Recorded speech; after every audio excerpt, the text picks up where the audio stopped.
Untuk latar belakang selama masa pandemi COVID-19, pemerintah menyarankan masyarakat untuk mewajibkan memakai masker tanpa terkecuali. Nah, hal ini itu akan menyebabkan peningkatan jumlah limbah masker dan peralatan medis di masyarakat. Kebanyakan masyarakat hanya dibuang saja tanpa pengolahan yang tepat. Hal ini dikhawatirkan dapat berpotensi sebagai agen penyebaran penyakit dan pencemaran lingkungan.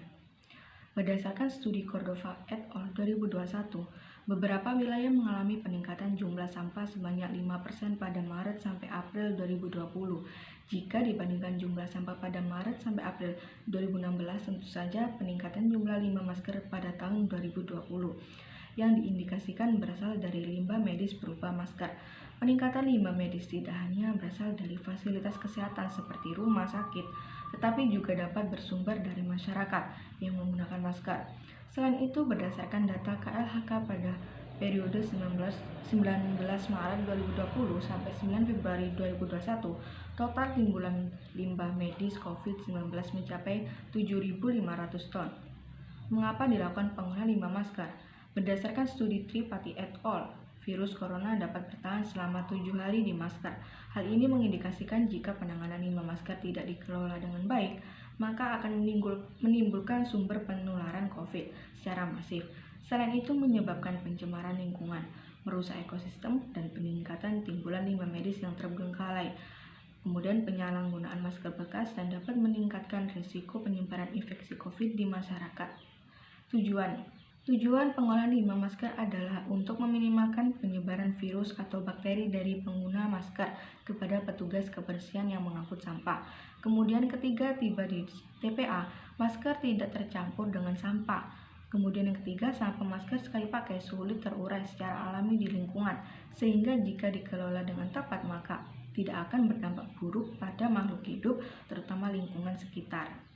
Untuk regulasi ada 5 peraturan, ada Peraturan Menteri Lingkungan Hidup dan Kehutanan tentang tata cara dan persyaratan teknis pengolahan limbah berbahan berbahaya dan beracun dari fasilitas kesehatan. Kemudian Undang-Undang Nomor 32 Tahun 2009 tentang perlindungan dan pengolahan lingkungan hidup. Kemudian KLHK telah mengeluarkan Surat Edaran Nomor SE 2 Men LHK PSLB 3 PLB 3/3/2020 tentang pengolahan limbah infeksius dan sampah rumah tangga dari penanganan coronavirus.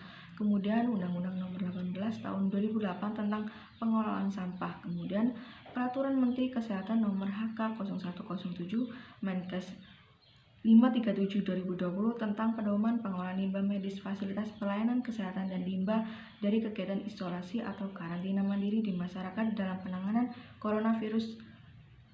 Kemudian pengolahan limbah masker.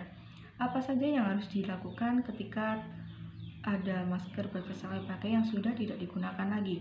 Yang pertama yaitu kita harus tahu dulu siapa yang menggunakan masker. Apabila masker sekali pakai digunakan oleh orang sakit atau pasien baik yang berstatus positif, masih PDP atau bahkan ODP, maka masker akan dikategorikan sebagai limbah B3 infeksius yang mana penanganannya sesuai dengan penanganan limbah B3.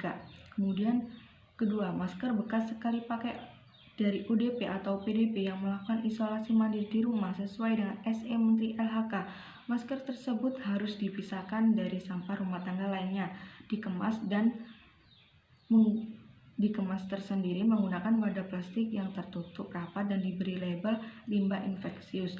Tidak hanya masker, tapi sarung tangan, baju pelindung juga harus dikelola dengan cara tersebut. Kemudian untuk pengambilannya harus dikoordinasikan dengan petugas pelayanan kesehatan. Kemudian yang ketiga, masker bekas yang dipakai oleh orang sehat. Untuk mengurangi timbulan sampah diimbau agar masyarakat dapat beralih menggunakan masker kain yang dapat digunakan ulang. Nah, ini untuk langkah-langkah pengolahan limbah masker. Jadi kita menyiapkan wadah masker sementara, kemudian kita beri disinfeksi, kemudian masker akan digunting-gunting, dirobek agar tidak terjadi penyalahgunaan masker bekas, kemudian dikumpulkan dan diangkut oleh petugas desa atau kelurahan atau kecamatan atau dinas kebersihan. Kemudian dilakukan penyimpanan dan pengolahan oleh pihak ketiga. Berdasarkan riset yang dilakukan oleh Dr. Akbar Hanif Dawam Abdullah, limbah masker dapat didaur ulang dengan metode ekstruksi. Prinsipnya yaitu mengubah limbah masker yang telah disterilisasi menjadi biji plastik yang dapat didaur ulang menjadi berbagai produk seperti pot hidroponik, trash bag, dan produk plastik lainnya.